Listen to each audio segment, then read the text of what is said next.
Why this story matters: not all news is bad news. This story highlights the kind of progress that often goes unnoticed.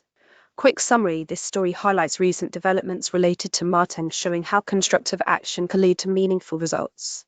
In a tweet, Bernice King, the daughter of Martin Luther King Jr. and CEO of the King Center, called on Americans to strategically incorporate her father's teachings into our celebrations and commemorations on MLK Day this year. She said we can do this in 3 ways: by reading his teachings beyond I Have a Dream, serving others and creating systemic change in our communities and around the world, and working to end racism. We put together a guide on how to take actual action steps in honor of King on Martin Luther King Jr. Nay, would you like to read more good news about Martin ways celebrate today King and Luther? 1. Read the full teachings of Martin Luther King Jr., not just quotes or excerpts. You've likely seen or heard pieces of King's teachings on Instagram or in speeches made by leaders and politicians.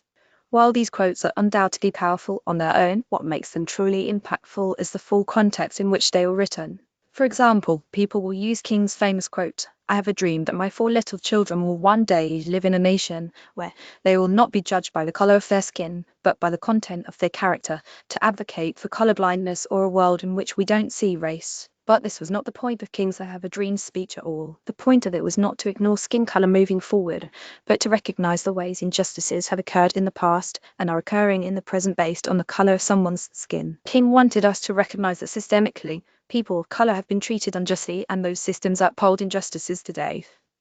Only by recognizing the ways racism is woven into our systems can we hope to build better, more equitable, and just systems. And so Martin Luther King Jr. Day is the perfect time to read or listen to entire speeches, sermons, and teachings from King. In addition to reading or listening to the full I Have a Dream speech, we also recommend a letter from a Birmingham jail, which features the often quoted "Injustice anywhere is a threat to justice everywhere. Our God is marching on," which features the popular quote, "The arc of the moral universe is long, but it bends toward justice." And in 2024, Bernice King posted a thread on X, formerly known as Twitter, with recommendations on where to read or listen to her father's words. We've also compiled a comprehensive collection of King's best quotes, including some of his more radical and lesser-known quotes that embody his mission. As a part of this, we've included as many citations as possible so that you can read the full context of any quote that strikes your interest. Related: 50 Essential Civil Rights Speeches. Related: the best quotes from Bernice King, Coretta Scott King. 2. Create systemic change by taking a day on to advocate for voting rights for all. As Martin Luther King Jr. taught, America's systems are built on a history of slavery, racism, and inequality, and they need to be changed to reflect the values we claim as a country. Values of fairness, justice, freedom, and equality for all. Apparently they do not. In a democracy, one of the best ways to create systemic change is to choose the people in power who write and enact the policies that organize our society and, by extension, each of our lives. An essential element of a functioning, fair democracy, the right to vote, is being rolled back in unprecedented ways. In states all around the US, stricter voter identification laws are being put in place, mail-in and early voting are being restricted, polling locations are being moved and/or removed entirely. In short, states are making it more difficult to vote.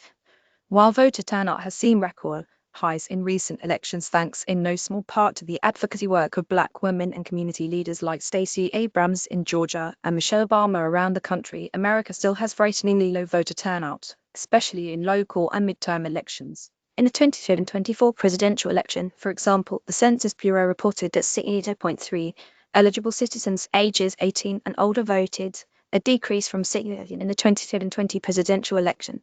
When only 2/3 of eligible voters are deciding our leaders' representation suffers. Martin Luther King Jr. was a lifelong advocate for voting rights, and his daughter Bernice King quoted him as saying, "I think the tragedy is that we have a Congress with a Senate that has a minority of misguided senators who will use the filibuster to keep the majority of people from even voting. We have the unique opportunity to honor King's legacy by celebrating Martin Luther King Jr. Day with a date on to advocate for equitable voting rights. Commemorate Martin Luther King Jr. Day by contacting your representatives and asking them to vote against the SAVE Act, a bill that creates barriers to voter registration for millions of Americans. When we all vote, has some great resources to help make your voice heard.